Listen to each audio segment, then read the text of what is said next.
Perfecto.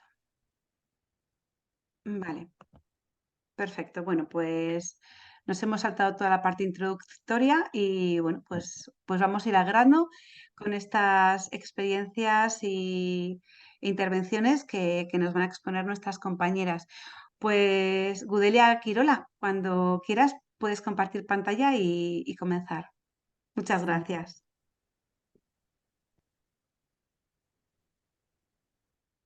ahí está. Perfecto. Vale, listo. Buenas tardes, mi nombre es Judelia Quirola y yo les voy a presentar mi trabajo final del máster que está titulado Estado del conocimiento del uso de compuestos naturales de interés en rumiantes en Andalucía.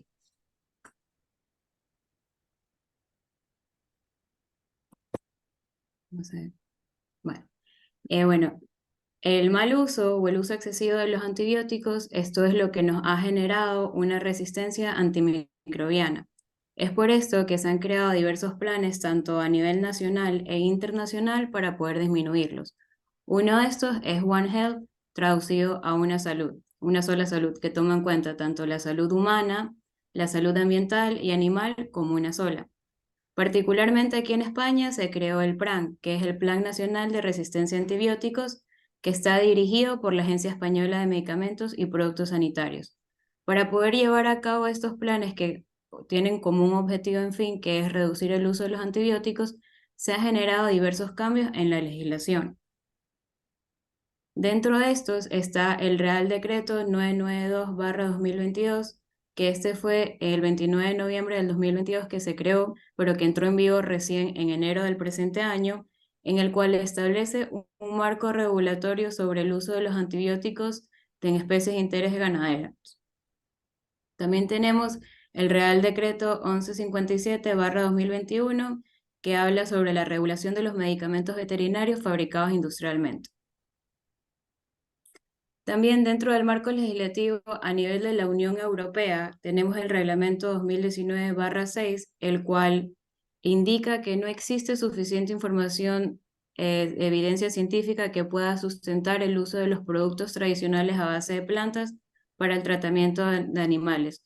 Esto quiere decir que nos dan una fecha límite, que es el 29 de enero del 2027, para poder entregar la suficiente información científica para que estos productos puedan entrar en una regulación de un sistema simplificado y poder usarlos de una forma mejor de la que se está usando actualmente.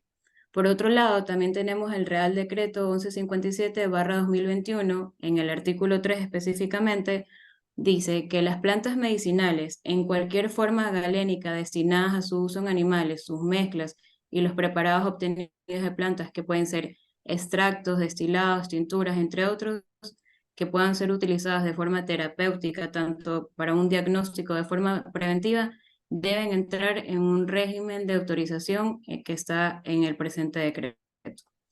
Es por esto que se ha creado en la Unión Europea un proyecto que es denominado MedPlans for Vet, el cual está incorporado 40 científicos de 18 países de la Unión Europea, los cuales quieren saber cuál es la limitación que tiene el uso de la fitoterapia, cómo pueden mejorar el uso de la fitoterapia, crear nueva evidencia científica respecto de la fitoterapia.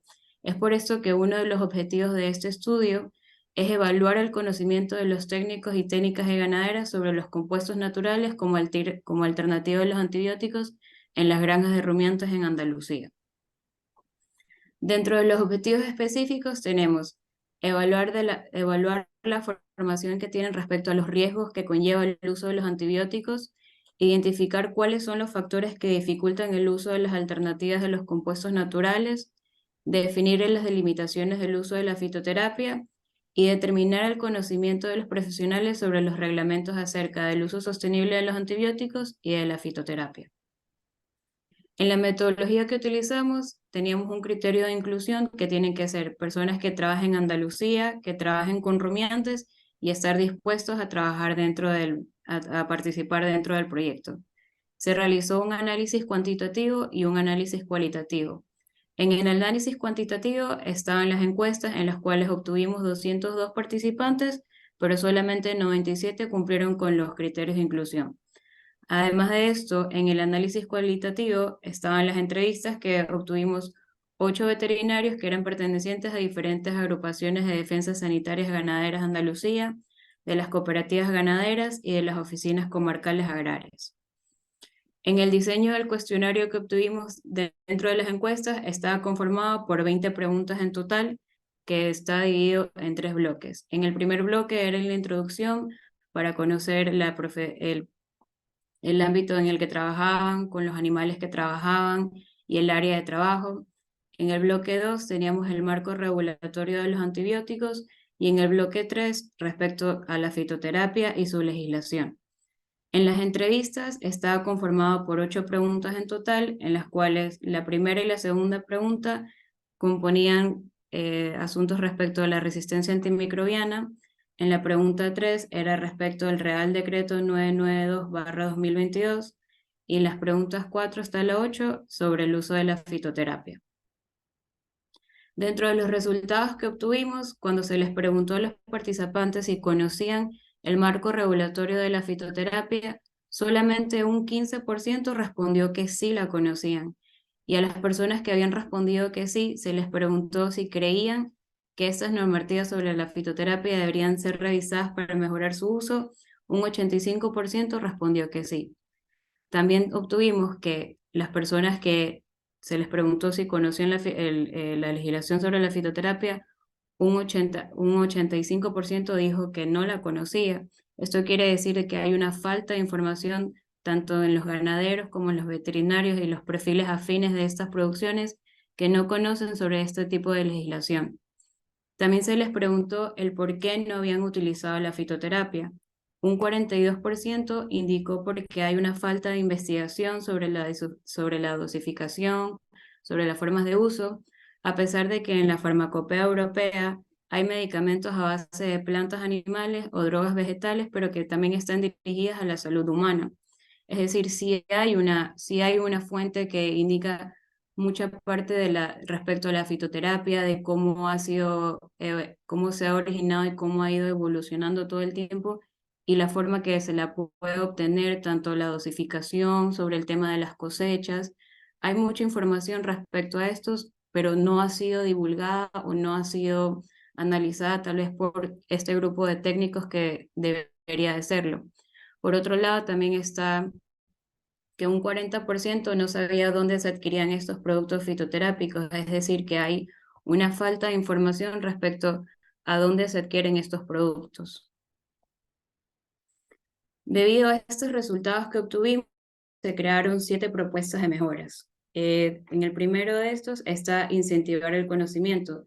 Si bien es cierto, el Plan Nacional de Resistencia a Antibióticos, que es el PRAN, ellos indican muchas formas de poder reducir o cómo disminuir el uso de los antibióticos, mas no indican las alternativas que hay. Es más, hay un proyecto que se llama RONAFA, en el cual está la Agencia de Medicamentos Europeos y la Seguridad Alimentaria, que forman parte de este proyecto e indican cuáles son las alternativas que se pueden utilizar, y dentro de estas están los productos a base de plantas como lo es la fitoterapia.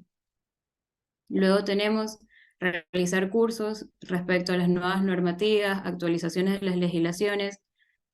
Por lo general aquí las legislaciones van cambiando continuamente, lo que hace que haya un vacío para los profesionales. Es más, en este presente año, en julio del 2023, se actualizó una nueva normativa respecto a la distribución, prescripción de los medicamentos veterinarios. Es por eso que es importante poder ir creando cursos en los cuales se vayan actualizando los profesionales del área. La tercera es la guía terapéutica. El Plan Nacional de Resistencia a Antibióticos tiene una guía terapéutica de antimicrobianos veterinarios. Sin embargo, no ofrece una guía de las alternativas que pudieran darse, como lo es la fitoterapia.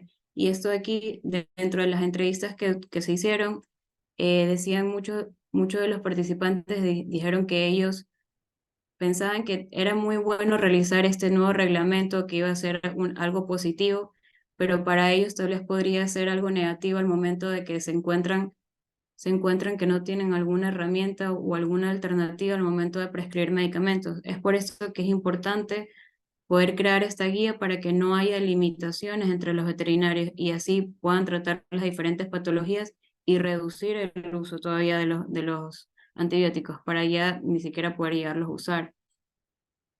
Luego tenemos en la inclusión en los estudios, se realizó un análisis de la revisión bibliográfica en todas las universidades que hay y dentro de estas, en la parte de farmacología, no te ofrecen una alternativa como tal sobre qué se puede utilizar ante tal patología para no utilizar antibióticos o cómo prevenirla. No hay. Si bien es cierto, te habla sobre el uso de los antibióticos y cómo se deberían usar, mas no mencionan nunca cómo se pudiera tener una alternativa ante este. Otra de las propuestas es, a través de la Organización Colegial de Veterinarios, realizar nuevos cursos. En el presente año se realizaron 3 cursos sobre las alternativas. Sin embargo, este es un tema nuevo, un tema que hay que seguirlo dando a conocer entre los profesionales para que puedan tener las alternativas como tal. Luego tenemos los grupos de trabajos, como lo mencioné anteriormente, el MedPlan for Vet es un proyecto que va a asociar a diferentes grupos donde se puedan sacar información, se pueda obtener nueva evidencia científica. Además de esto, en las entrevistas, ellos decían, la mayoría de los participantes decían que no conocían tanto la fitoterapia como tal, sino que la habían escuchado por otras personas y al momento de ellos prescribir los medicamentos, lo hacían pero porque tenían experiencia previa con estos medicamentos. Es por esto que es necesario crear grupos de trabajos en los cuales las personas puedan utilizar productos fitoterápicos y así crear estos grupos donde ellos mismos adquieran su propia experiencia como tal y saber si funciona y cómo pueden mejorarlo o cómo pueden llevarlo a cabo de otra manera. Y finalmente tenemos las jornadas técnicas y los congresos científicos en los cuales se puedan realizar diferentes charlas para evaluar y poder indicar cuáles han sido los resultados que se han obtenido con los productos fitoterápicos.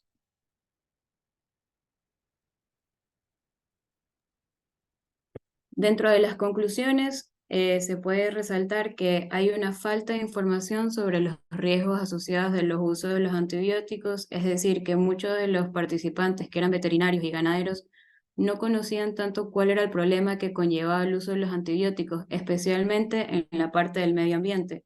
Y esto es importante debido a que los veterinarios son las únicas personas que pueden prescribir medicamentos.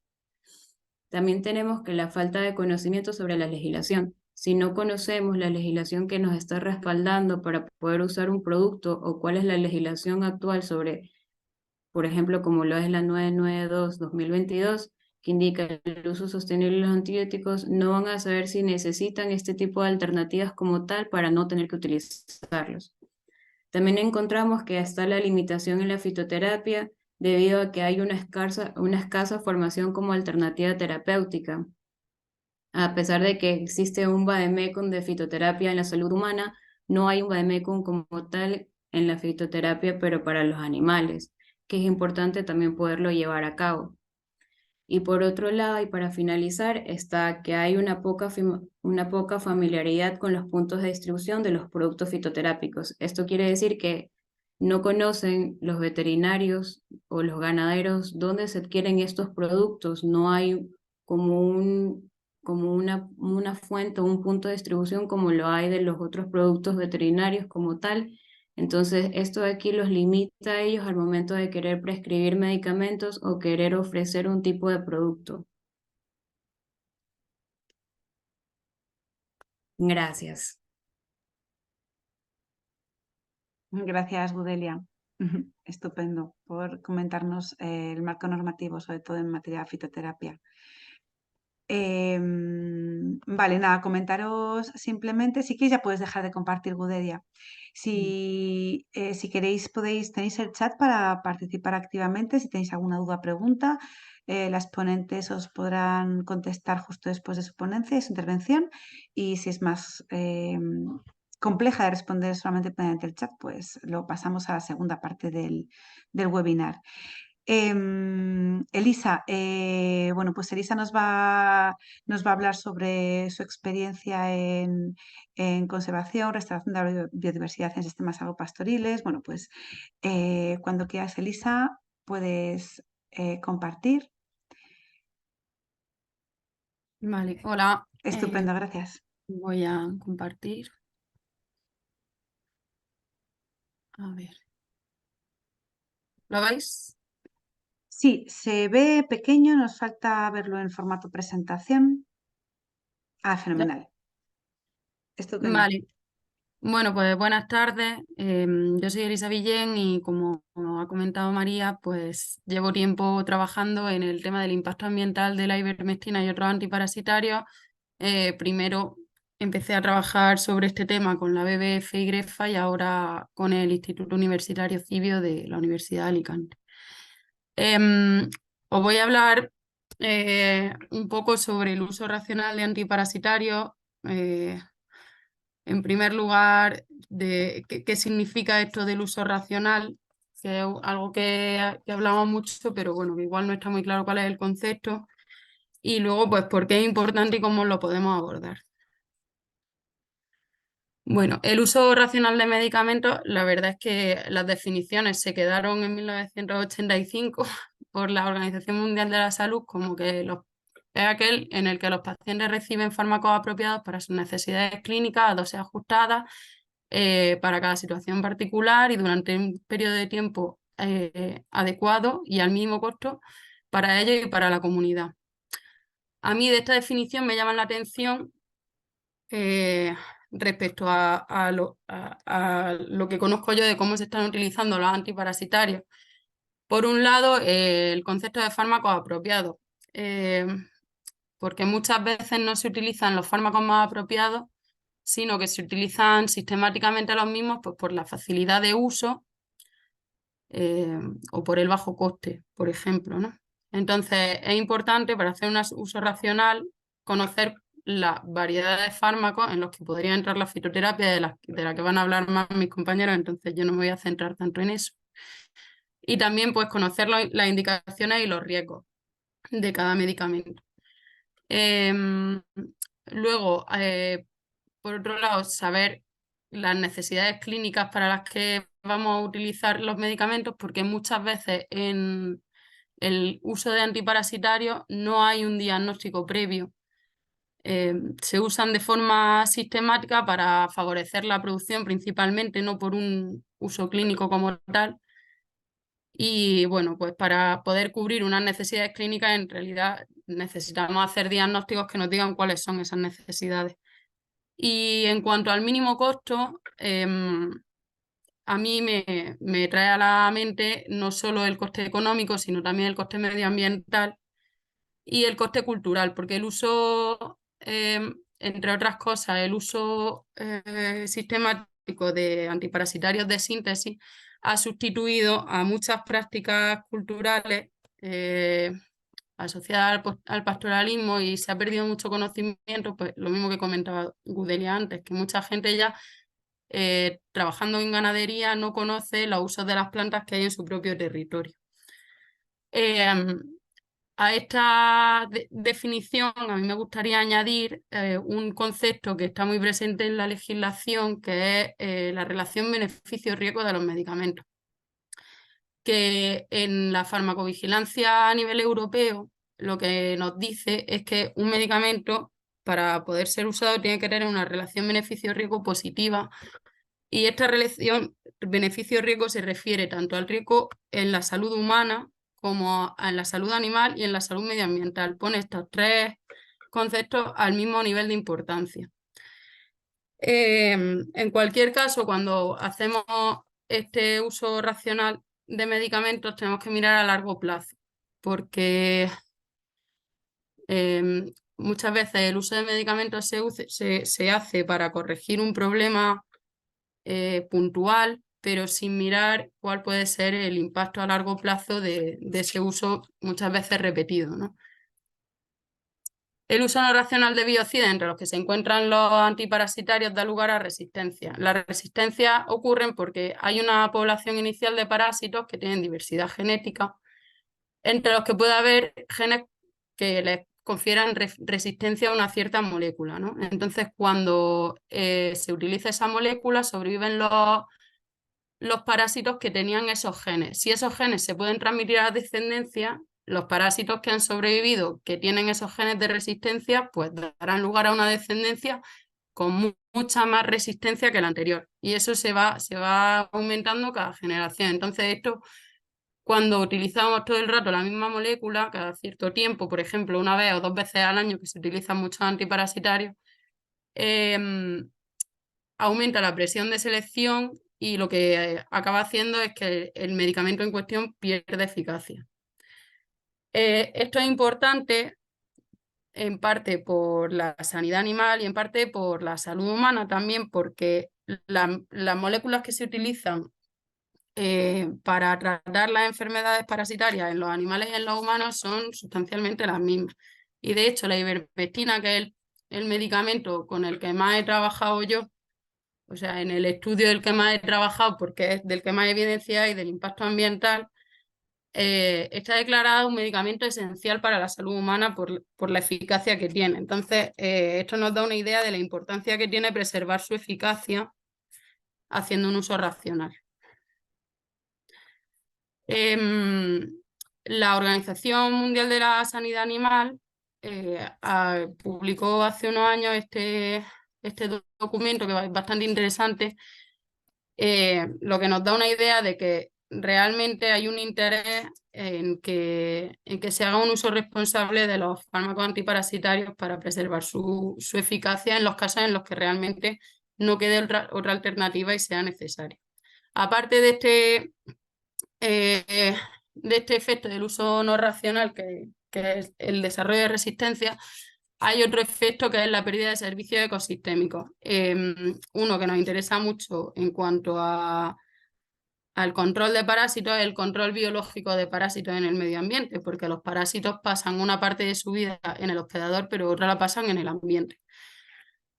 Que en el caso de la ivermectina y otras lactonas macrocíclicas también, lo que ocurre es que es tóxica para otros organismos que son no dianas, y como este medicamento, esta molécula se excreta en las heces, pues los más afectados son los que tienen contacto con el excremento. Entonces los artrópodos que van a descomponer el excremento, como son los escarabajos peloteros, pues sufren intoxicación, muchas veces mueren o se acorta su vida o se acorta su capacidad de realizar sus servicios ecosistémicos, que son muchos, entre otras, pues fertilizar los suelos, aumentar la permeabilidad del mismo,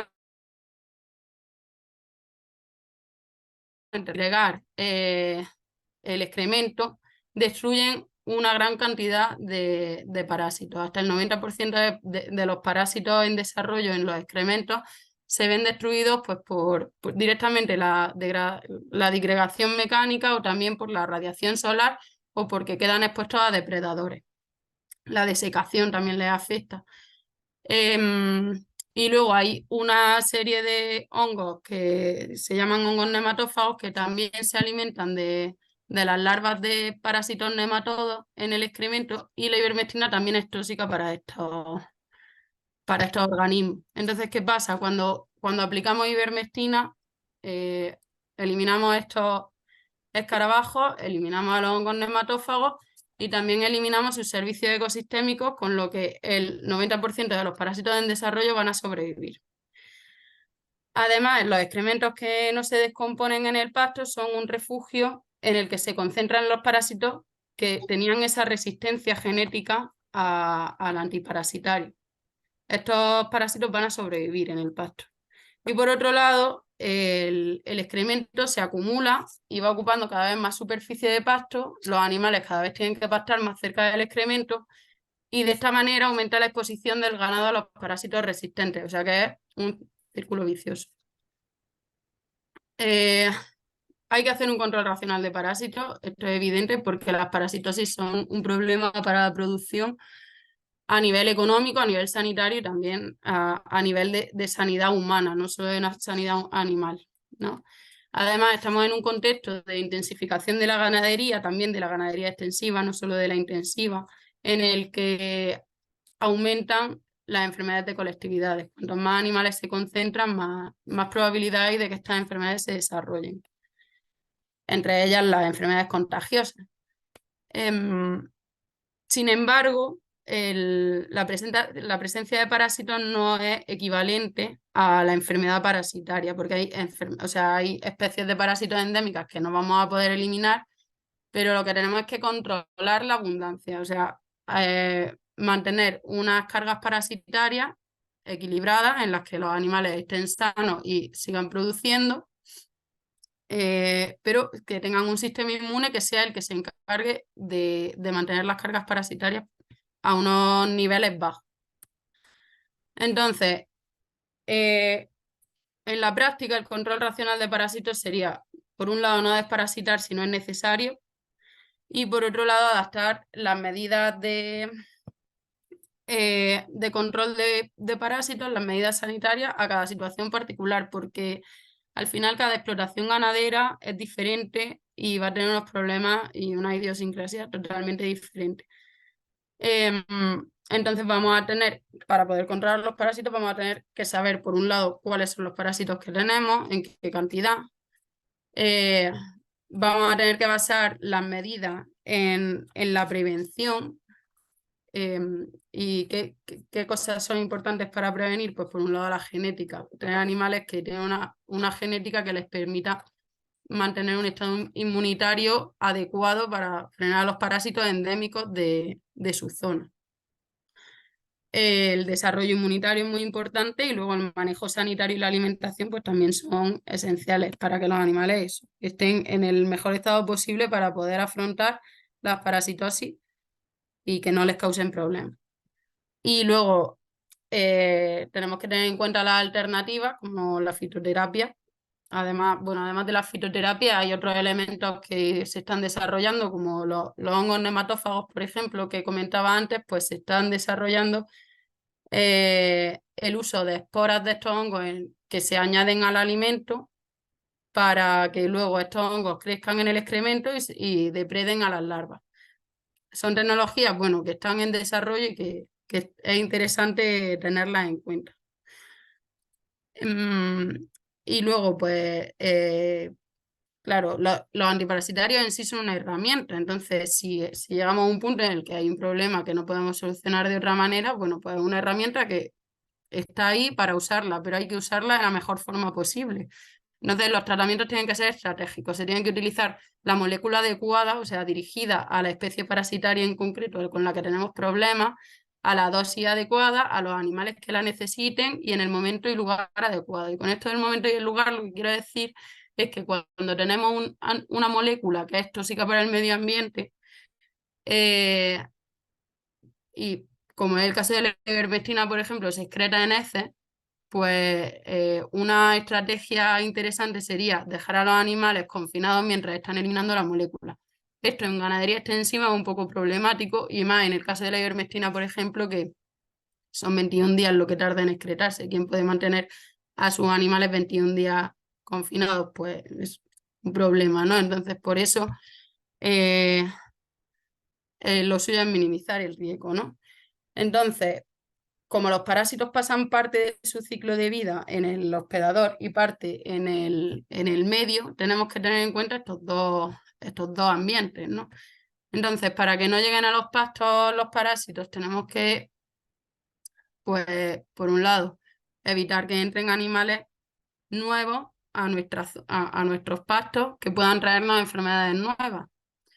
Hay que tener cuidado, hay que tomar medidas de precaución con la fauna silvestre en el caso de que bueno, pues de que haya interacciones que puedan ser de riesgo en nuestra zona. Luego también evitar que se desarrollen los parásitos en los pastos, pues por ejemplo manteniendo el control biológico mediante depredadores y demás. Si utilizamos biocidas en los pastos que son no selectivos, pues vamos a matar igual a los parásitos que a los depredadores. Y cuando los parásitos vuelvan a llegar, porque van a volver a llegar porque los animales los van a mantener, no va a haber depredadores que los controlen. Por otro lado, en el hospedador también hay que minimizar el riesgo, pues evitando el contacto entre el parásito y el hospedador, la mayoría de los parásitos internos se transmiten de forma fecal-oral, entonces vamos a evitar que los animales tengan que alimentarse alrededor de excrementos, evitando la sobrecarga ganadera, favoreciendo la rotación de pastos, etc. Y luego, pues, evitar el establecimiento y la maduración de los parásitos en el hospedador, pues, potenciando el sistema inmunitario y bueno, y mediante una alimentación óptima. Por otro lado, es interesante coordinar las estrategias sanitarias que pueda haber entre distintos rebaños que compartan los mismos pastos, porque si no, el trabajo que esté haciendo un pastor de forma individual pues no va a ser eficaz. Y es muy importante llevar un registro calendarizado de todo lo que envuelve a la producción ganadera, ¿no? Pues lo que es la productividad, problemas que podamos tener, qué medidas se han adoptado y qué resultados estamos teniendo con estas medidas que adoptamos. El papel veterinario es esencial porque los parásitos son un tema muy complejo. Entonces, tenemos que contar con un veterinario que nos diga qué parásitos tenemos, si son un problema, porque estén en una cantidad que nos esté causando pérdidas de producción, incluso enfermedad clínica, y también nos diga cómo controlarlos, ¿no?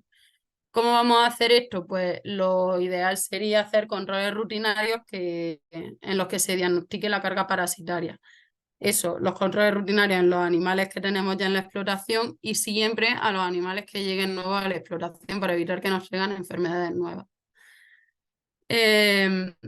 Bueno, para que podamos trabajar bien, yo soy veterinaria, si me dedicara a la clínica me gustaría poder hacer diagnósticos en los que, pues mediante una serie de preguntas que se le hace al ganadero, la exploración de los animales, también de las instalaciones y de las áreas de pasto para tener una idea general de cómo es la explotación, haciendo análisis coprológicos recurrentes y otros análisis si fueran necesarios, también haciendo necropsia en los casos en los que se mueran animales y pueda ser interesante ver qué ha pasado. La comunicación con el matadero es muy interesante porque en realidad ellos ya están haciendo una especie de necropsias simplificadas, pero que nos pueden dar mucha información sobre qué parásitos tenemos, incluso no solo parásitos, sino otras enfermedades. Y luego también hay una herramienta muy interesante que son los mapas zooetiológicos, que lo que consiste es que un veterinario que lleve una zona vaya registrando cuáles son los parásitos que se encuentran en cada sitio en concreto, ¿no?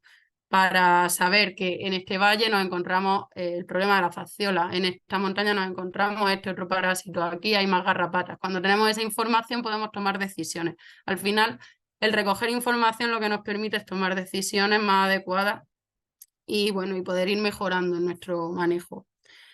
Y luego, pues el papel veterinario debería ser un asesoramiento integral, algo que vaya mucho más allá de pinchar sistemáticamente cada 6 meses o cada año, ¿no? El asesoramiento debe ir dirigido a la selección genética, a la alimentación, al manejo y, en caso de que sea necesario, al tratamiento de los problemas y en cada caso el tratamiento más adecuado. Y nada, para terminar, pues quería recordar que en la ganadería extensiva, al igual que en cualquier actividad económica, pero en esta es como mucho más evidente y urgente, la sostenibilidad ambiental es igual a la sostenibilidad económica. Y ya está. Muchas gracias. Gracias, Elisa, por hablarnos tan claramente y sobre todo por poner propuestas y, y sugerencias que puedan ayudar a evitar contagios y hacer algo un poco más sostenible ambientalmente y bueno, económicamente. Perfecto. Jo, estupendo. Ahora contamos con la intervención de Laura García Pierna, de la Fundación Global Nature, que nos va a contar una experiencia desarrollada en Extremadura. Gracias, Laura, cuando quieras. Buenas, pues nada, muchísimas gracias por invitarme. Aviso a todos los que están que no soy en absoluto tan experta como ninguno de mis dos antecesores y que, bueno, uy, esperad que esto va y que la razón un poco por la que estoy aquí es la de compartir con vosotras pues un caso real en una finca en el momento en el que te planteas este tema de antiparasitarios, ¿no? Porque imagino que hay muchas personas que están en la gestión diaria de fincas, como es mi caso, y que cuando llega este momento pues se encuentra un poco perdido, ¿no? Entonces, no soy experta y simplemente voy a compartiros pues esta experiencia. Contaros y ubicaros dónde está la finca, es una dehesa, está en la provincia de Cáceres, en el municipio de Talaván, es una dehesa con un estatua arbóreo pues muy, como se puede ver en la foto, pues bastante interesante, pero que desde hace 2 años y poco desde 2015 certificada en ecológico, pero el proyecto pues de restaurar y regenerar esta finca, no el arbolado, sino la salud del suelo, de los pastos y la salud más integral de la finca empezó hace 2 años y pico y bueno, estos son los objetivos que nos planteamos en su momento y había uno muy claro que era el de suelos y pastos vivos, ¿no? Donde hay pues muchas actuaciones. Ahí lo que queríamos también, bueno, pues llegó el momento y con la ivermectina y bueno, aquí hay un montón de fotos, pero podría haber infinitas más y lo que quería era compartir con vosotros el cuando tú no eres veterinaria, como es mi caso, pues el caos de información ante la que te enfrentas, ¿no? Porque claro, tú llamas lo primero al CAEX y dices, oye, yo quiero dejar de utilizar ivermectina, no la quiero, pero si puedes utilizarla, está permitido. Hablas con los vecinos y te dices, se te van a morir todas las vacas y todas las ovejas, como no uses ivermectina ni ningún tal.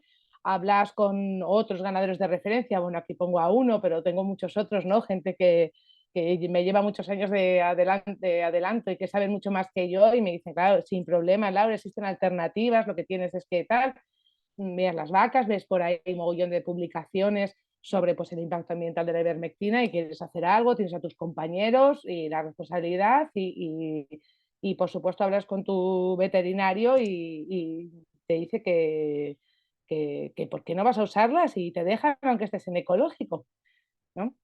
Así que, bueno, siguiendo un poco lo que han comentado antes, pues lo que hicimos fue tomar la decisión de hacer análisis de heces donde viéramos realmente cuál era la tasa de incidencia, ¿no? De parásitos intestinales y por tanto la necesidad que teníamos o no de hacer estos tratamientos. Os pongo pues dos resultados, os podría haber traído más de nuestra finca, pero bueno, al final lo que veis ahí, el de la izquierda es de ovino, el de la derecha es de bovino, tenemos las dos especies en la finca y como veis, después de los análisis, pues lo que nos han mostrado los análisis es que no había una necesidad de hacer tratamiento, porque aunque dábamos positivos en algunos, la infestación era mínima o leve y por tanto pues no hemos seguido la estrategia, ¿no? Y claro, al final uno se cuestiona esto y además descubre que cuando dices, hablas en verdad y dices, no, yo quiero hacer análisis de heces, sí, sí, lo puedes hacer, además es gratis. Dices, ¿cómo? Sí, sí, la Junta te hace el análisis coprológico de manera gratuita a través de la ADS. Y nadie me lo dijo antes, o sea, llevo leyendo papers, mirando en internet, preguntando a gente y luego resulta que esto estaba disponible desde la propia administración y ni siquiera desde el CAEX nadie me dijo nada. Y, y bueno, también uno va descubriendo que de esto cada vez hay más, lo digo porque no deja de ser un tema pues que supongo como la mayoría de los que os habéis apuntado aquí interesa, que es estar al día de vez en cuando lees algo y tal, y encuentro pues cosas como estas, pues la finca, un estudio en la finca La Orden en Badajoz, Valdesequera, eh, donde se hizo un análisis pues también de la incidencia parasitaria y se hizo una comparativa del coste económico de uno y otro. Bueno, pues veis aquí que después de haber hecho los análisis, en realidad ni al ovino ni al vacuno fue necesario un tratamiento, tampoco en esta finca.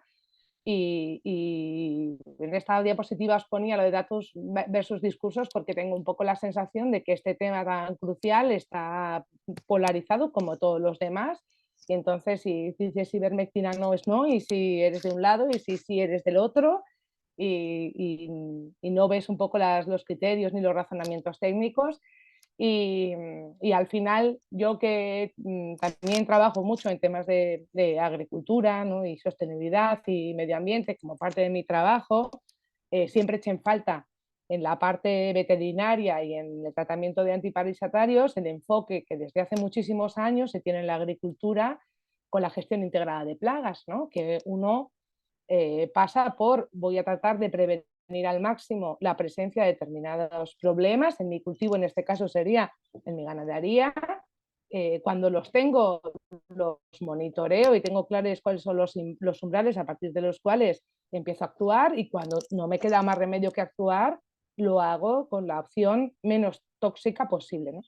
Y os compartí también aquí otra de esas joyitas a veces que uno encuentra buscando, informándose de estos temas, que es una hoja de esas divulgadoras del ministerio que hay desde principios del siglo XX. Hay una, perdón, que es esta, que es el control de la salmonellosis en la ganadería ecológica, que es del año 81, y que 81, se hace 22 años de esto, donde se decía esto, ¿no? Los tratamientos antiparasitarios administrados sistemáticamente sin diagnóstico previo y con escaso o nulo conocimiento epidemiológico del territorio causan enormes problemas en los sistemas productivos y tienen grandes riesgos derivados de los siguientes hechos, ¿no?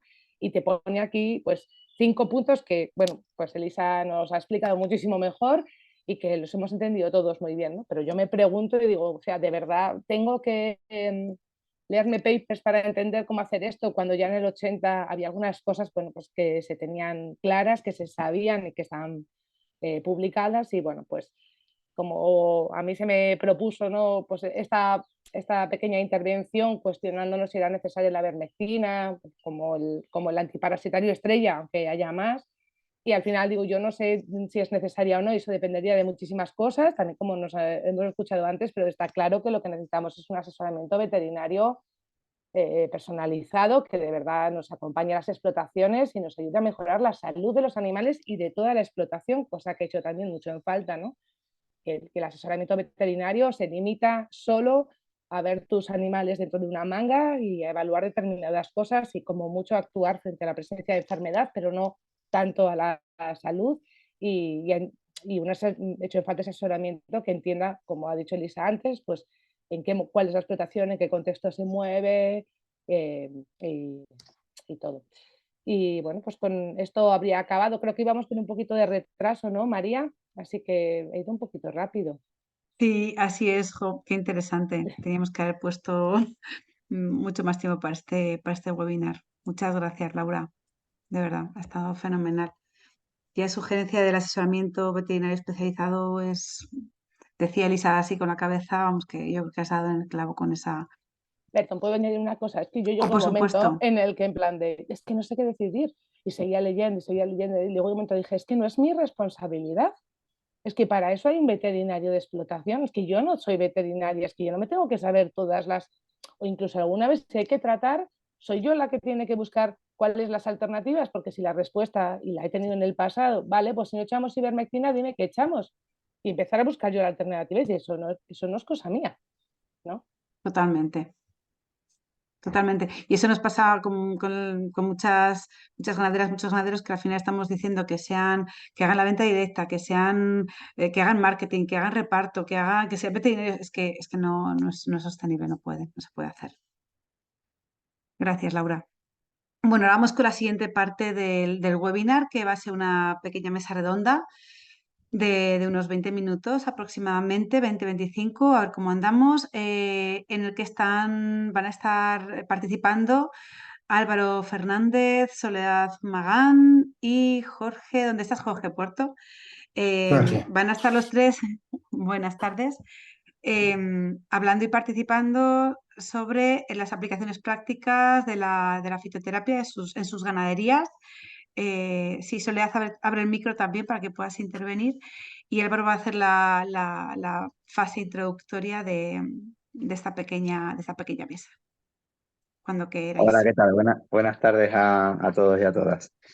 Bueno, en primer lugar, como siempre, agradecer tanto a la Fundación Entre Tantos como a la plataforma e invitarnos a participar en este encuentro de hoy, a presentar algunas bueno, pues de los objetivos y también los resultados que estamos obteniendo con el trabajo de la fitoterapia, ¿no? Utilizando la fitoterapia como herramienta de diagnóstico y como herramienta terapéutica. Yo quisiera hacer algunos comentarios así genéricos en un par de minutos para contextualizar la mesa y luego le daré paso a Soledad, que nos va a hacer una pequeña presentación de unos trabajos que viene realizando y monitorizando. Y cuando ya termine, pues volveremos otra vez tanto con Jorge Puerto como conmigo y con Soledad a intercambiar un poco pues impresiones bueno, yo tengo aquí preparadas algunas preguntas que creo que pueden ser preguntas que vosotros podéis tener en la mente o en experiencias previas y sobre eso, bueno, pues ver cómo las hemos podido resolver. Jorge, yo soy veterinario, como decía antes María, y Jorge Puerto pues trabaja conmigo hace un tiempo, hace un poquito más de año y medio. Y bueno, pues ahí hemos seguido una sistemática a la hora de abordar el control de los parásitos en la granja y en este caso el uso de la fitoterapia, bueno, que espero que en los minutillos que tenemos hoy podamos al menos pues, plantearlo, ¿vale? Dicho esto, voy a coger un poco el hilo que venía comentando Gudelia bueno, sobre todo con la parte que creo que interesante de por qué podemos utilizar la fitoterapia como herramienta diagnóstica. Como habéis visto en la presentación que ha hecho Gudelia, hay culturalmente y coyunturalmente en España ha existido un abandono muy fuerte y muy patente del uso de estas alternativas terapéuticas, de las plantas medicinales. Bueno, las hemos sustituido por otro tipo de compuestos más modernos. No ha pasado así en otros países de Europa, donde la tradición y la cultura se han mantenido y han dado pie, además, a la investigación científica. Es decir, en países como Italia, Austria, Francia, Alemania, incluso en Holanda, hay otras dinámicas a la hora de abordar el uso de la fitoterapia y además hay incluso productos veterinarios compuestos fundamentalmente por plantas medicinales que están registrados como tal. En España, hasta uno de los reglamentos que comentaba Gudelia, en 2021, a finales de 2021, no se ha empezado a regular el uso de las plantas medicinales con fines precisamente medicinales, valga la redundancia. Esto quiere decir que la ausencia de regulación dificulta la confianza y también la forma en la que abordamos el uso de este tipo de productos. Porque, bueno, finalmente, como decía Laura, no todos tenemos tiempo o formación en algunos casos para formarnos, o tiempo para formarnos o formación ya previa para tomar la mejor decisión a la hora bueno, pues, de no utilizar lo que comúnmente se viene utilizando. Este ámbito legislativo se está ahora mismo implantando o se está desarrollando pues a golpe de timón, como siempre suele suceder en nuestro país, y va tarde, ¿no? Va tarde. Hay distintas problemáticas en las que yo no puedo entrar ahora porque no tendríamos tiempo, pero que ese tipo de problemáticas no se van a solucionar porque impidamos el uso de las plantas medicinales, tal y como ahora mismo estaba regulando ese Real Decreto. Si lo leyerais con calma, pues, bueno, pues os entenderíais que si todo aquel producto que lleve una tintura, un extracto, un polvo, un macerado, tiene que ser registrado como medicamento porque tenga actividad terapéutica, pues el uso tradicional estaría poniéndose en peligro porque evidentemente en animales de consumo humano, animales de abasto, cualquier aplicación de una terapia tiene que estar convenientemente registrada. Entonces, esta situación es parte de la que ha llevado al desarrollo de ese proyecto que os comentaba antes, Gudelia, de MedPlan for Vet, de plantas medicinales para veterinaria, con la idea de, bueno, pues de mejorar la situación que tenemos, ¿vale? Es importante en este sentido que sepáis una cosa. Hay información científica para usar las plantas medicinales, yo creo que más de la que somos capaces de leer en la vida que nos quedan a todos. Y mira que tenemos diferentes edades, seguro, ¿no? Pero no tendríamos tiempo de procesarla toda, masticarla y llevarla a la práctica. Lo que más hace falta es bueno, pues la guía terapéutica o el vademecum o la inclusión en los planes de estudio, algo que facilite el acceso a la información de una manera sencilla. Esas hojas divulgadoras que que comentaba antes Laura, que además de un compañero veterinario que lleva muchos años defendiendo la fitoterapia, que es Carmelo García Romero. Esas hojas divulgadoras fueron un primer paso fundamental, pero que después no han continuado enriqueciéndose, ¿vale? No han continuado enriqueciéndose. Y ahora mismo hay una gran cantidad de productos en el mercado, como las famosas piedras de ajo o los polvos de ajo, etcétera, etcétera, que continuamente están en... Y esto funciona, ¿no? En debate, este tipo de productos. Y realmente no se trata de evaluar si la fitoterapia, si las plantas medicinales son medicinales o no. Las plantas medicinales, pues son medicinales, pues claro que son, que tienen efectos terapéuticos.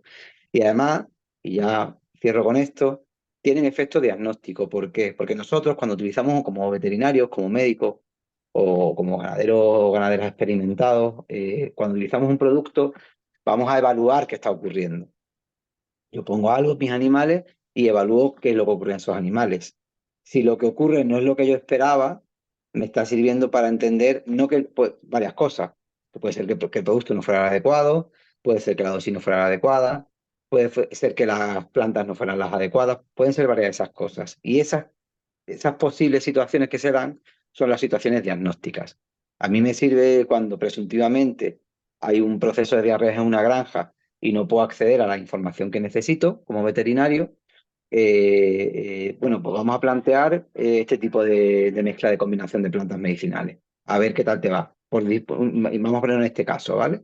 Porque sabemos que eso funcionaría para lo que supuestamente tú tienes ahí, según tu histórico o alguna posible prueba que hayas realizado. Si no funciona de la manera adecuada o de la manera que esperamos, no va a ser porque la rosa canina o la línea de castaño no tengan efecto terapéutico. Es que a lo mejor lo que le pasaba no era eso, a lo mejor era otra cosa.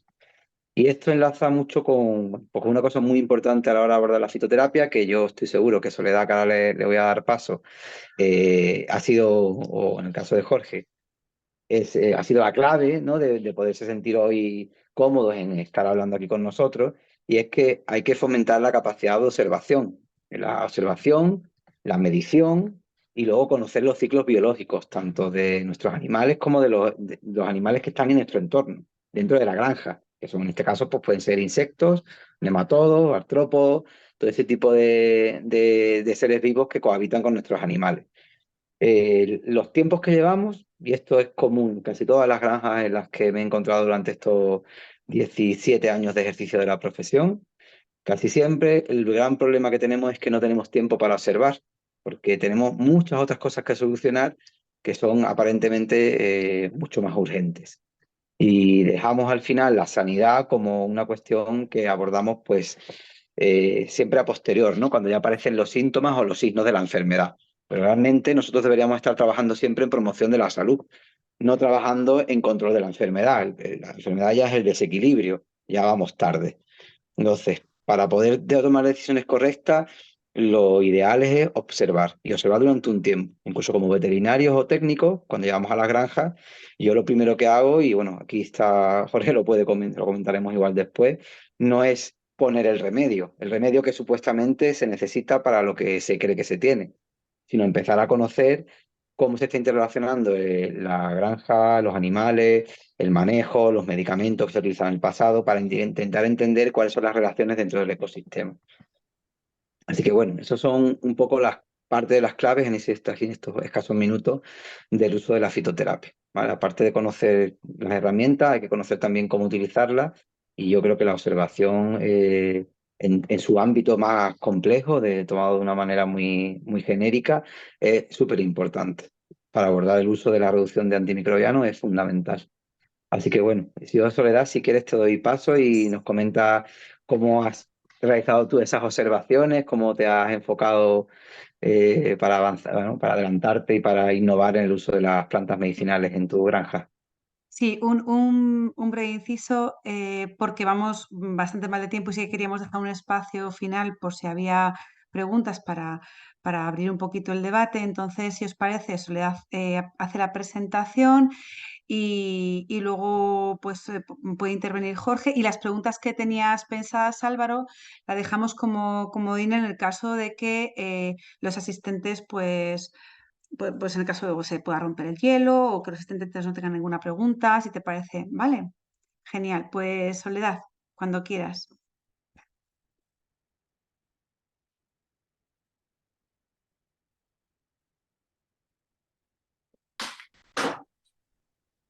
Buenas tardes a todos. En primer lugar, me gustaría dar las gracias a la Plataforma por la Ganadería Extensiva, el Pastorilismo y la Fundación Entre Tantos, en especial a María, por darme la oportunidad de contar mi experiencia en este webinario y el uso racional de antiparasitarios en la ganadería extensiva.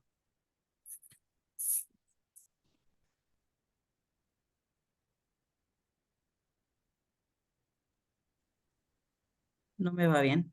No, no. Espera. A ver, dale otra vez. Sí, ahora. Ahora, mira, fenomenal. Pues nada, yo tengo una pequeña explotación de cabrío de unas 400 cabezas, formada por cabras de cruce y cabras de la raza blanca serrana, 100% autóctona en peligro de extinción, escritas en el libro genealógico gestionado por Ablanse, la Asociación Nacional de Criadores de Raza Blanca Serrana. Mi cabrío está ubicado en Valdecabras, es una pedanía de Cuenca, Parque Natural de la Serranía Conquense, que forma parte de la Red Natura 2000, Red Ecológica Europea de Áreas de Conservación de la Biodiversidad, aprovechando y limpiando las áreas de difícil orografía de la serranía mediante el pastoreo. Estoy en plena transformación de ganadería ecológica y soy una férrea creyente de que todo lo podemos encontrar en la naturaleza, nuestro entorno, como antaño. Desde hace más de 2 años comencé a utilizar la miera, que es el aceite de enebro que se obtiene a partir del destilado, que sirve casi para todo. Tiene unas propiedades antisépticas, dermatológicas y para eczema. Yo también lo utilizo para cuando le caga la mosca, también mata los... Sirve también para alejar a los parásitos de la piel y los animales. Debido a su contenido de vitamina C, contribuye a fortalecer el sistema inmunitario. Favorece la síntesis del colágeno. Protege frente a los efectos negativos de radicales libres. Tiene un efecto diurético y ayuda a mejorar la función renal. Calma los síntomas de la cistitis, agiliza el apetito, garantiza una buena digestión y controla la acidez estomacal. Nosotros, para desparasitarla por dentro, la miera la mezclamos con sal.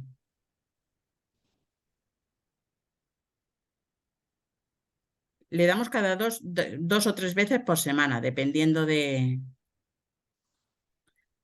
la necesidad o de cómo nos venga. Hay veces que 2 semanas, 2 días y hay otras que... Este es el color que tiene que quedar la mezcla.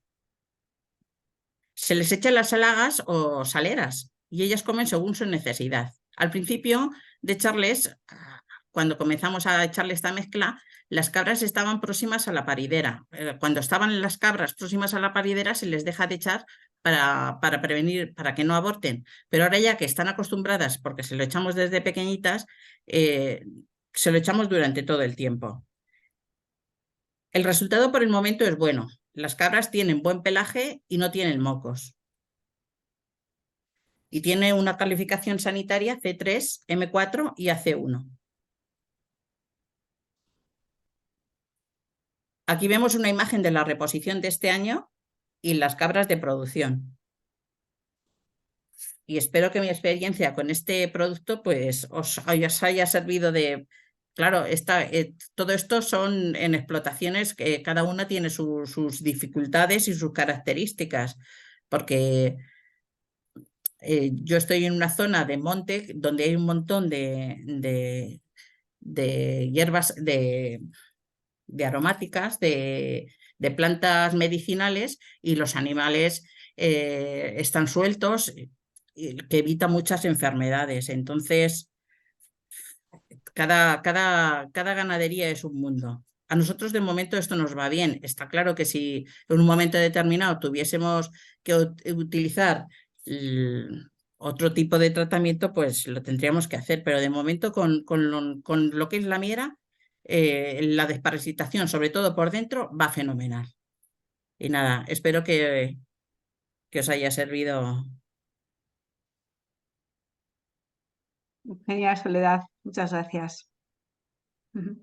Luego a lo mejor alguien tiene algunas preguntillas que hacerte sobre esa aplicación práctica. Estupendo. Pues Jorge o Álvaro, no sé si quieres comentarle algo a Jorge. ¿Empiezo? Venga, sí, Jorge, perfecto. Buenas, soy Jorge. Me ha gustado mucho lo de Soledad porque ahora mismo aquí en mi zona, soy de Cádiz, la provincia de Cádiz, Parque Los Arcos Nocales, centro de la provincia y Alcalá de los Azules. Siempre se ha utilizado la miera antiguamente, los ganaderos, los cabreros antiguos. Cuando aquí se ha dejado, cuando yo ya tenía 12 años, ya nadie lo echaba. Y me ha gustado escucharlo de nuevo, que todavía se sigue utilizando por ahí, en otros lugares. Soy ganadero de cabra payoya en ecológico y mi experiencia es que era un ganadero dentro del ecológico normal, con los tratamientos que deja el ecológico, la alimentación ecológica y demás.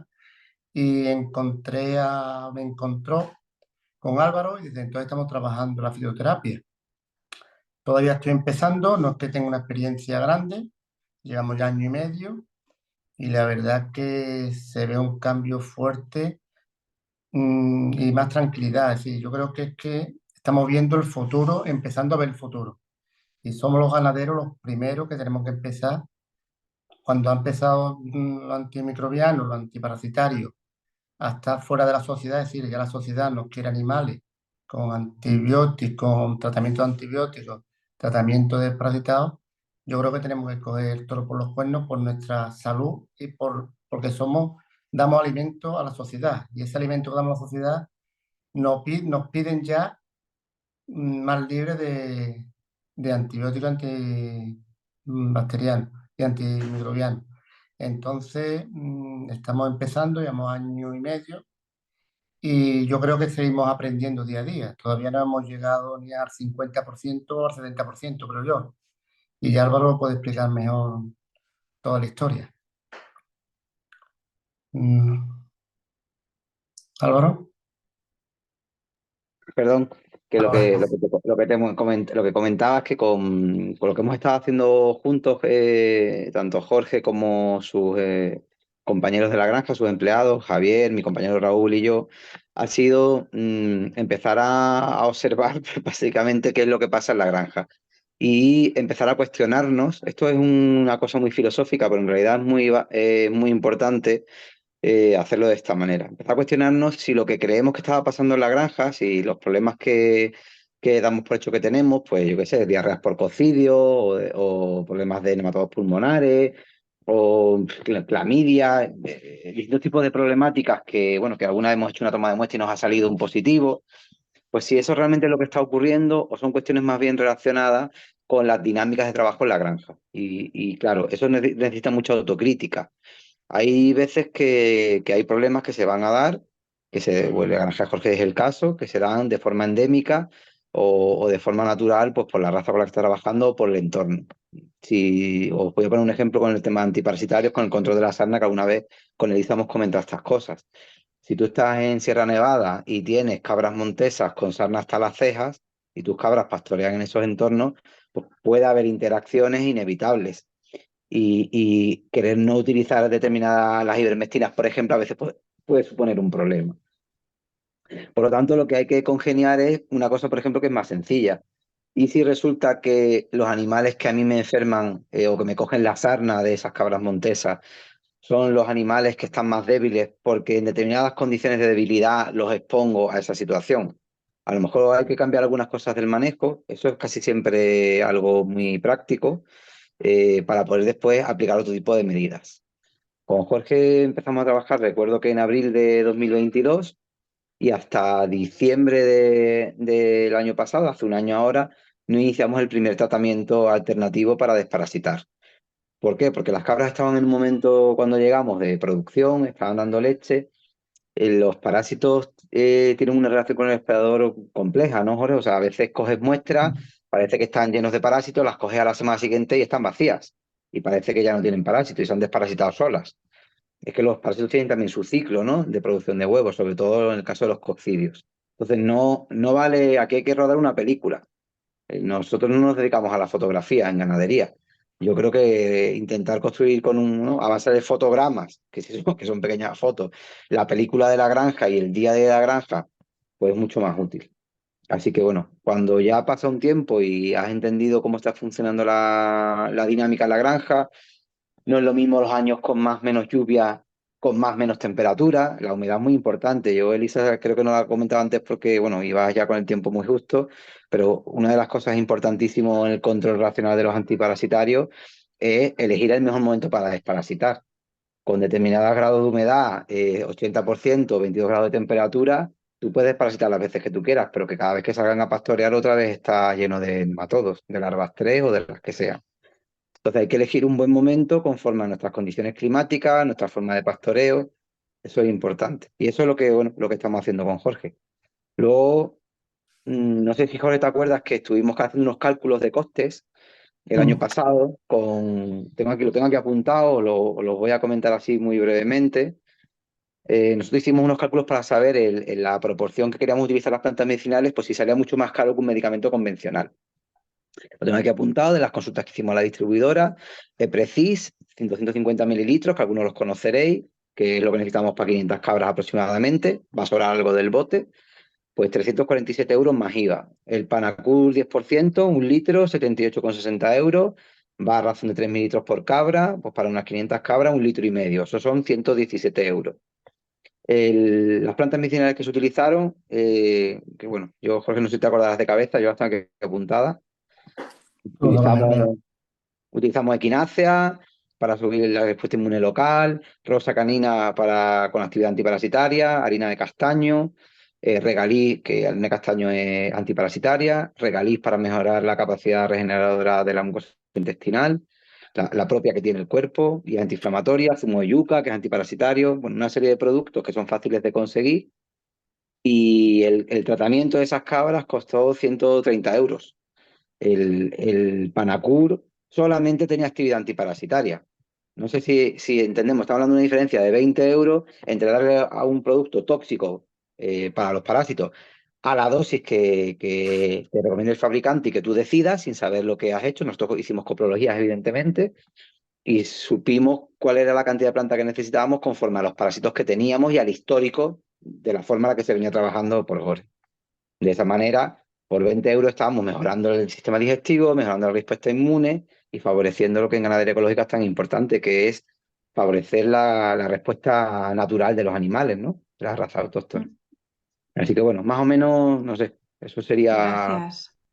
No sé si, Jorge, Estupendo. tú querías aportar alguna cosa de lo que veníamos hablando. Yo sí, que la experiencia ha sido perfecta, pero que todavía yo creo que nos queda mucho a los ganaderos, sobre todo en ecológico, de aprender.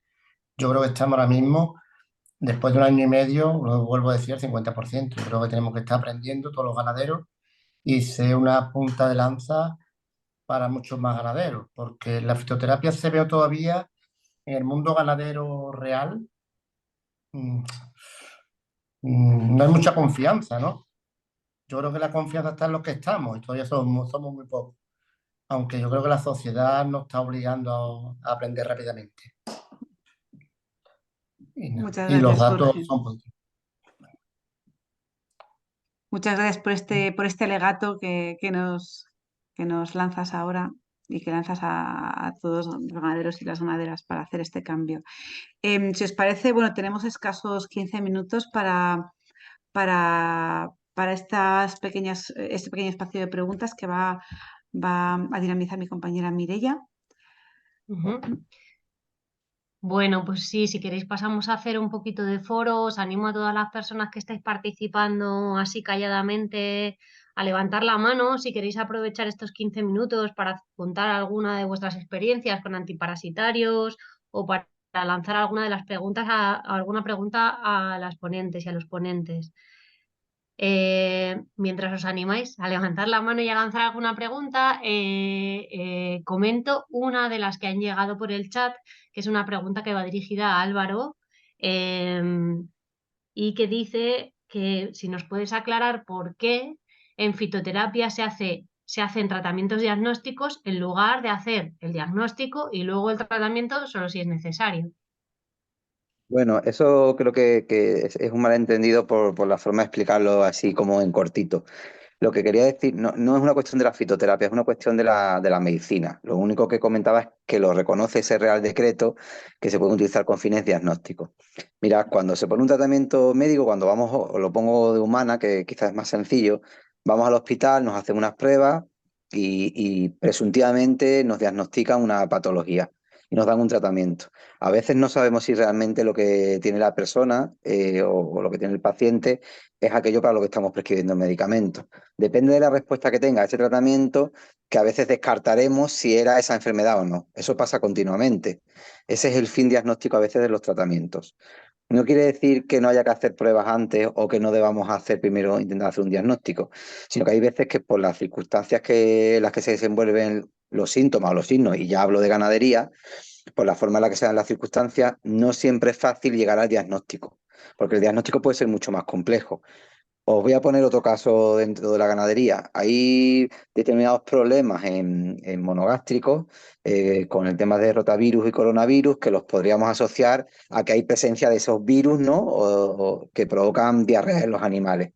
Pero es que a lo mejor el problema es la dieta, el tipo de alimento que estamos utilizando. Entonces, cuando dice, bueno, vamos a suponer que lo que tiene es realmente esta patología, un rotavirus de verdad, porque me ha salido en una analítica que te he hecho que es ese rotavirus. Yo te doy el tratamiento, pero te lo doy sabiendo que me va a servir con fin diagnóstico si no ocurre aquello para lo que supuestamente te lo estaba dando, porque entonces es que es otra cosa.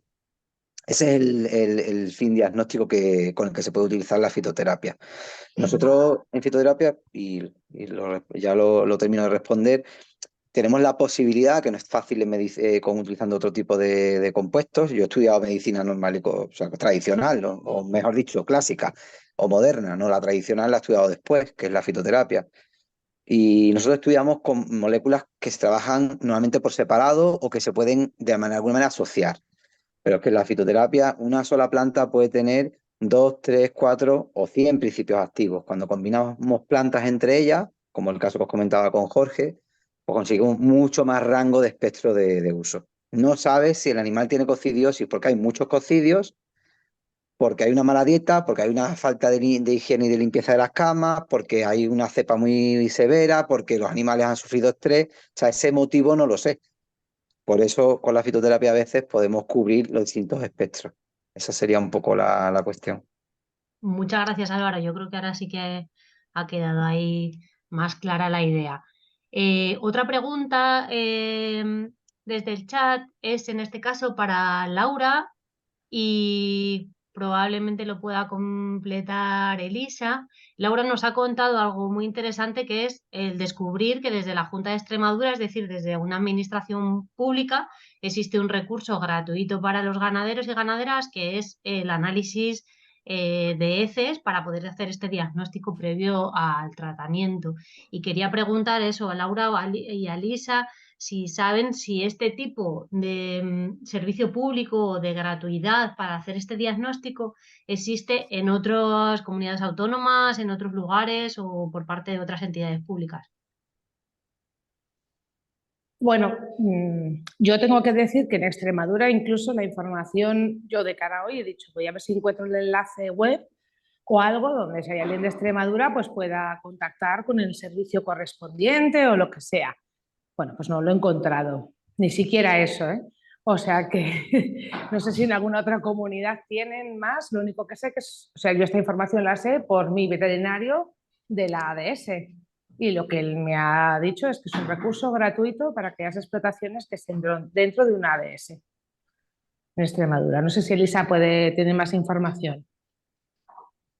Pues no exactamente, pero sí que sé que la PAC incluye una ayuda que se le dan a los veterinarios para hacer controles sanitarios. No sé si la palabra es control, pero como gestión sanitaria, visitas de gestión sanitaria a las explotaciones. Y también lo he intentado buscar y me ha resultado muy difícil aclararlo, pero sí que sé que la ADS y creo que en general los veterinarios de directorio también, los que hacen saneamiento, los que tienen un vínculo con la administración pública, yo creo que todos ellos pueden pedir esas ayudas. Lo que pasa es que muchas veces ni ellos mismos lo saben. Entonces, por un lado creo que es importante que tengamos ADS y que las ADS funcionen como ADS, no como veterinarios que se agrupan pero que no funcionan asociadamente, ¿no? O sea, el asociacionismo y el trabajo en común es importante, y luego pues pedirle a nuestros veterinarios que se informen de esto porque es un servicio que solo se puede obtener a través de ellos. Luego también hay universidades que pues a través de proyectos de investigación sí que hacen análisis. Por ejemplo, hay una profesora de la Universidad de León, que sé que, no sé si actualmente, pero durante mucho tiempo ha estado haciendo análisis que para los ganaderos eran gratuitos porque a ella le venía bien recoger esa información pues para tenerla y recogiendo, ¿no? Entonces, a través de las universidades también puede ser interesante. Pero en cualquier caso no son caros. Los análisis coprológicos cuestan entre 8 y 20 euros según lo que quieras. Y si quieres información individual, o sea, estoy hablando de los 2 laboratorios más grandes que hay eh, para este tipo de cosas, que se mandan las muestras por MRV. O sea, es una cosa bastante sencilla y que no es caro, que nos da bastante información. Entonces, bueno, que en cualquier caso es una cosa que se debe valorar. Ya está. Pues muchas gracias, Laura y Elisa, por vuestras respuestas, aunque básicamente es compartir que existe mucha desinformación, ¿no? Es poner en evidencia que existe mucha información sobre esto. Álvaro nos comparte por el chat un método, ¿no? Álvaro, ¿lo quieres comentar un poquito? Sí, es un método, bueno, es de no es que sea de la mayor evidencia científica del mundo, no es igual que hacer una coprología, aunque esta también lleva a engaño. Pero bueno, es un método de observación, si picáis el link lo vais a ver, es una guía de unas coloraciones de la mucosa. Uniendo coloraciones de la mucosa ocular con el estado de nutrición de nuestros animales, si han pasado el parto, están en la fase de secado, si son de lactancia, o sea, de ordeño, quiero decir, que es donde es más importante. El pelaje, hay una serie, la consistencia de las heces, pues uniendo ese tipo de cosas, uno más o menos puede visualizar qué necesidades tiene. Si después hace encima una coprología, pues mucho mejor.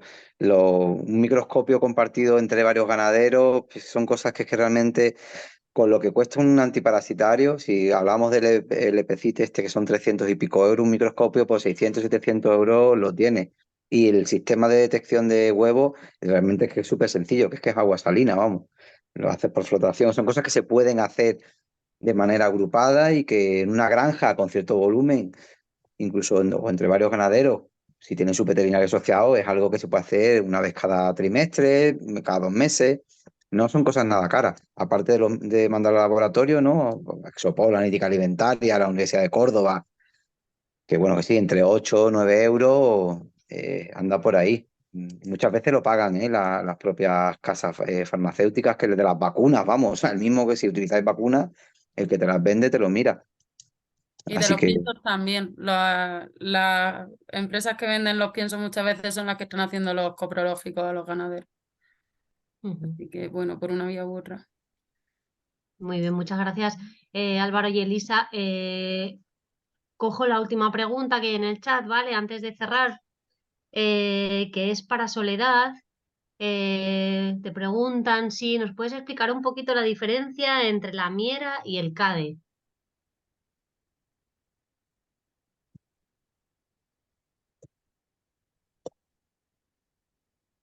Quizás no nos está oyendo. Soledad, mira a ver si tienes el micrófono abierto. Ahora, Ahora. Perdona, repite. Te preguntan si nos puedes informar un poco, contar un poco cuál es la diferencia entre la miera y el CADE. ¿El CAE? Pues no. No. Aceite de CADE y miera. dicen que es lo mismo. Contesta alguien por el chat que quizás sea lo mismo. sí, eso parece, ¿no? Ahí en internet lo he mirado y Y es lo parece mismo, que sí. aceite de cademiera. O sea, el aceite de enebro, ¿no? Es el mismo. Sí. Eso parece, sí. Ujú. Ujú. Vale.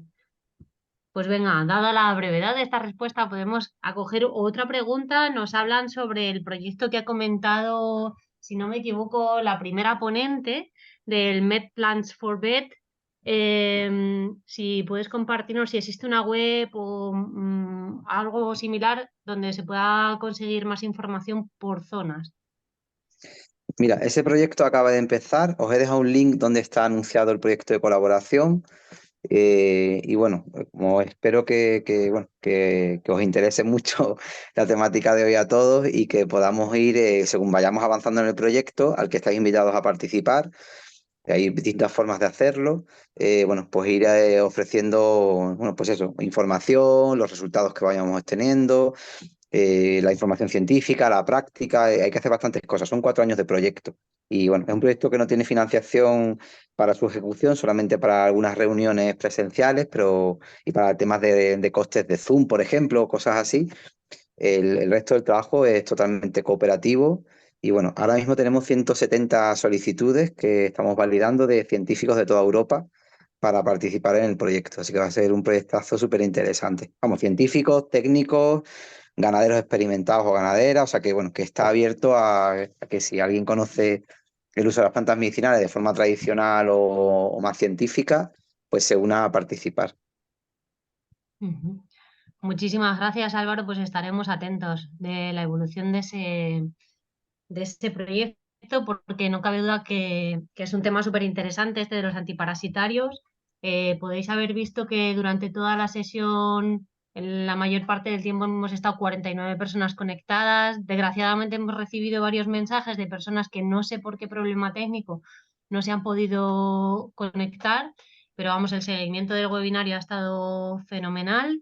Así que daros muchas gracias a todas las personas que habéis estado de ponentes, que habéis compartido vuestro conocimiento con nosotros, y a las personas que habéis decidido invertir la tarde en reflexionar, aprender sobre la problemática de los antiparasitarios en ganadería. Con esto cerramos. Solo recordaros otra vez que publicaremos la crónica de este webinario en la web de la Plataforma por la Ganadería Extensiva y el Pastoralismo, que si alguna persona de las que habéis asistido a este webinario no estáis en la plataforma y queréis estar, no dudéis en escribirnos para incorporaros. Es ahora mismo como el grupo en defensa de la ganadería extensiva que más cosas se está moviendo, y realmente es muy interesante. Y bueno, y también dentro de unos días estará colgada la sesión en YouTube y la podréis volver a repasar o a compartir. Así con esto cerramos, salvo que María quiera añadir alguna palabra de cierre. Nada, perfecto, perfecto. Muchísimas gracias a todas por estar aquí y por todas las participantes que han estado con sus intervenciones. Muchísimas gracias a todas en este webinario de la plataforma. Buenas tardes. Nada, muchas gracias a vosotras y a Gracias todos por por asistir. organizarlo y por estar